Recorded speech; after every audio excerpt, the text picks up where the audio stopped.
Have you ever felt like the same problem just keeps coming back? Ear issues, paw licking, irritation. You treat one symptom and then something else appears. Living with 6 Westies. This is something I've spent a lot of time thinking about. Over the years, I've started noticing something. Symptoms rarely appear completely on their own. Often, there's a pattern behind them, and sometimes the environment changes before the symptoms do. Over the last few years, we've had repeated flooding from nearby farmland around our home.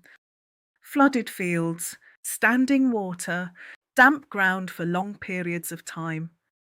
And honestly, things had actually been going very well with my Westies for quite some time until this happened.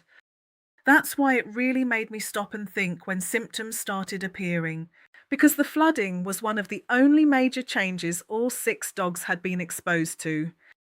Now, I'm not saying the environment is always the cause, but living with 6 dogs every day, you start to notice when patterns repeat, and that's when I stop focusing only on the symptom and start looking at the bigger picture.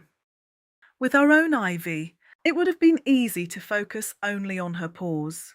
But over time, I realized the paws weren't actually where the problem started. That's what led me to what I now call the ear-paw cycle. The more time I spend with my dogs, the more I believe observation matters. Noticing small changes, repeated behaviors, environmental shifts, because sometimes the clues are right in front of us. We just need to look a little closer.